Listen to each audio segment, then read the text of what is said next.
안녕하세요. 김동섭입니다. 9월 24일 아침 시작하도록 하겠습니다. 미국 시장은 오늘 상승 마감했죠. 지난주 금요일 날은 혼조세로 마감했고 오늘 새벽에 끝난 미국 시장은 상승세로 마감했는데요. 빅컷, 그러니까 0.5% 금리 인하 후에 사실 지수의 방향성이 뚜렷하진 않지만 그래도 위쪽으로 계속 방향을 틀고 있는 것만큼은 맞지 않을까 이렇게 해석을 좀 해볼 수 있고요. 오늘 미국 시장을 장 초반에는 그 지표가 좀 둔화되면서 시장을 약간 흔들어주는 그런 상황이 있었지만 연준의 일부 위원들이 추가적 금리 인하 가능성을 제기하면서 시장을 상승으로 이끄는 상황이라고 합니다.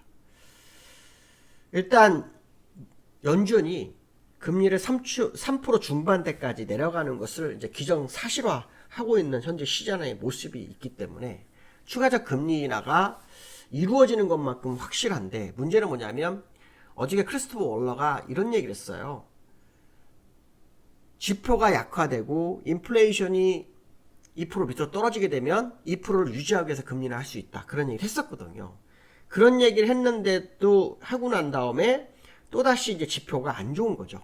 9월 미국 제조업 지수가 약간 악화됐어요. 47이 나왔는데 전월에 47.9였어요. 그것도 0.9가 내려왔고요. 예상치가 48.6이었어요. 그러니까 지표가 약화되면 크리스토퍼 월러가 얘기한 것처럼 금리를 인하해서 인플레이션을 유지하려고 할 거다, 이런 거죠. 또 서비스 PMI 이제 55.4, 그나마 서비스 PMI 지수는 조금 확장세를 유지하고 있는 그런 상황이었다, 이렇게 보시면 되겠죠.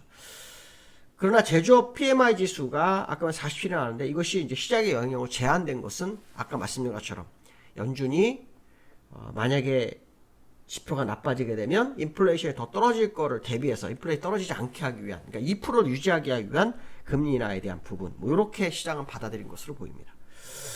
래피얼 보스틱 애틀란타 연은 총재는 지난주에 빅컷 이후를 물가 상승률이 빠르게 개선되고 고용시장이 빠르게 냉각됐다, 이런 얘기를 하고 있거든요. 그러니까 결론적으로 말하면 지금 시장은 고용이 더 냉각되지 않게 하고 인플레이션을 유지하고 이쪽에 포인트가 맞춰지고 있다, 이런 해석을 해야 되겠죠.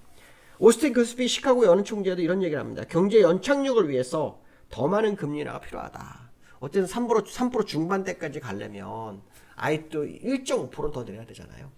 연말까지 시장에서는 0.75 정도를 생각하고 있습니다. 0.5에서 0.75.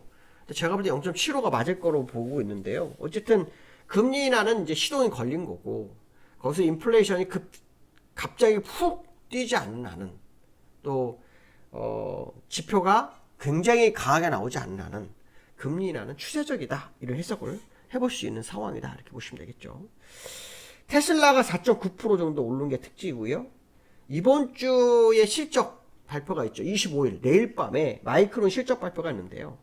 실적 발표를 남겨두고 약 3% 정도 하락하는 그런 흐름을 좀 보인 미국 시장의 모습이었다, 이런 해석을 할 수 있을 것 같습니다. 어쨌든 지표가 둔화되는 것은 금리 인하에 대한 기대감을 키울 수 있다, 이런 해석을 해야 될 것 같고, 고용이 너무 둔화되는 것은 또다시 침체에 대한 불안이 또 있을 수 있겠다, 이런 해석도 해볼 수 있기 때문에 고용만큼은 특별한 움직임이 좀 없는 그런 상황이 돼야 되지 않을까, 이렇게 생각해야 될 것 같고요.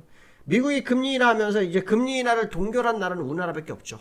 우리나라는 이제 금리 인하를 해야 되는데 시장에서는 한국은행이 10월이나 11월 정도 금리 가능성을 제기하고 있는데 한국은행에서는 좀 분위기가 전혀 다른 흐름을 좀 가고 있어서 금리를 해야 하는 거다라는 생각을 해봐야 될 것 같습니다. 미국 시장은 나스닥과 다우의 흐름은 일단 플러스로 끝났습니다. 다우 같은 경우에는 지금 보시면은 장중에 0.3%까지 갔다가요, 마이너스도 갔었습니다. 그래도 0.3% 정도까지 올랐었고요. 현재 0.15%로 좀 마감한 상황이고요. 나스닥은 0.4% 상승했다가 마이너스 갔다가 다시 0.14% 정도로 마감을 했습니다. 그래서 계속해서 위로 더 전진하고자 하는 흐름이 있는 거죠.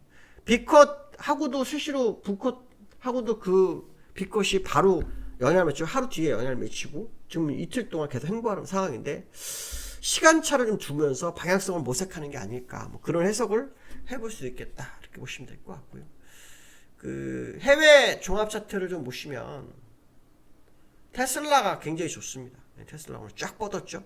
양봉 주고 음봉 주고 양봉 주고 음봉 주고 이 반복되는 것 같습니다. 일단 이제 요 정도까지는 갈 수 있다. 뭐 그런 말씀을 한번 해드렸는데 지금 테슬라의 흐름상으로 봐가지고 추가적 상승에 대한 뭐 기대감이 굉장히 크죠. 뭐 자율주행 뭐 이런 것들이 이제 곧 발표가 있죠.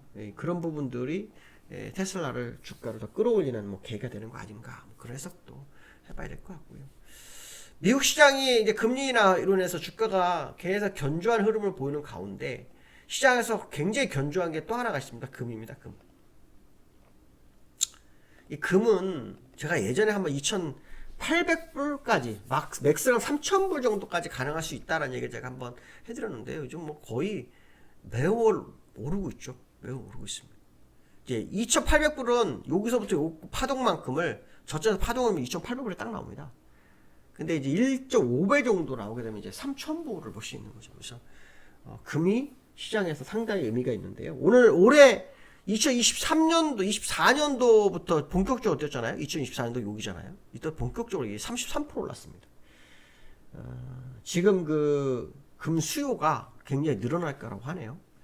그 중앙은행 70개 중앙은행 중에서 약 29%, 그러니까 한 25개 중앙 정도 되겠죠. 그 은행이 12개월 내에 금 매입을 늘릴 계획이다. 뭐 이런 얘기 하는데요. 사실 금을 늘린 중앙은행은 처음부터 늘리는 중앙은행은 두 개가 있죠. 러시아 중앙은행, 중국 중앙은행. 이들은 갑자기 금을 굉장히 많이 늘렸어요. 금 굉장히 늘렸는데 사실 금이라는 게 안전자산이라서 인플레이션 올랐을 때 많이 올라갔었는데 인플레이션 올 때 안 올라가더니 지금에서 좀 오르고 있는 그런 아주 묘한 흐름을 보인다. 근데 사실 그 당시에는 존 펄슨이라는 사람이 금을 뛸 거라고 생각해서 금을 거의 매집하다시피 했었죠. 그런데 그 다음부터 안 가다 그거 다 털고 나니까 중앙은행이 사면서 이 금값을 끌어올리고 있는 그런 상황인데요. 어쨌든 금이 추가적인 투자처로서 각광을 좀 받을 수 있는 그런 상황이 아닌가. 현물 쪽에서 좀 기회가 많은 것으로 좀 보입니다. 그래서 금에 좀 관심을 좀 가져볼 필요성이 있지 않을까. 금이 올라간다는 것은 사실 위험자산 도움이 안 되죠. 그렇죠? 근데 이제 요즘은 위험자산, 안전자산인데 이익이 되는 곳은 다 올라와 버리다 보니까 사실은 뭐 옛날에 금이 올라간다 그러면 위험자산은 위험하구나 뭐 이런 표현을 썼는데 요즘은 또 그런 상황은 또 아니다 이런 해석도 해봐야 될 것 같고요. 우리나라 시장이 그 선진 시장에 못 들어갔죠. 그렇죠? 아직도 못 들어가고 있습니다. 그렇기 때문에 우리나라는 신흥국 지수에 편입이 되는데요. 이 신흥국 지수에 편입하게 되면 이제 그 신흥국을 여러 나라가 있을 거 아니에요. 거기에 투자금의 어떤 비율이라는 게 존재를 하는데 우리나라는 지금 문제가 심각한 것 중에 하나가 뭐냐면 2004년도에 18.6% 정도의 신흥지수의 비중이 있었어요. 근데 지금은 대만보다 밀렸다고 합니다. 그러니까 중국, 인도를 제외하고 대만이 그 다음이었는데 이 대만한테도 밀려서 4위로 밀려버렸다고 합니다. 그러니까 우리나라가 그만큼 시장에서 각광을 받지 못하고 있는 그런 상황이 아니냐. 이런 해석을 해볼 수 있겠죠. 각광을 받지 못하고 있는 상황이 아니냐. 이런 해석을 해볼 수 있는데요. 일단 우리나라 시장은 지금 외국인들의 매도가 굉장히 거셉니다. 어제 같은 경우에도 외국인이 7천억 정도를 매도를 했어요. 그나마 기관이 받아주고 있거든요. 근데 이제 오늘 뭐 장중에는 뉴스가 나올지 모르겠지만 지난주에 나온 뉴스 중에 하나가 뭐냐면 이번 주에 민주당에서 금투세 관련해서 이제 토론이 오늘 있어요.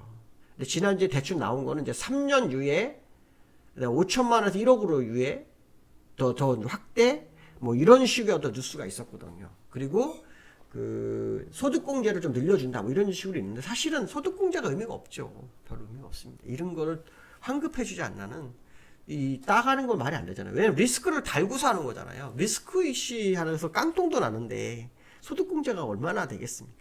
별로 도움이 안 되니까 금투세가 폐지 쪽으로 가느냐 아니냐 이게 굉장히 중요하지 않겠냐 이런 생각도 한번 해봐야 될 것 같습니다. 오늘 여기까지 하겠습니다. 감사합니다.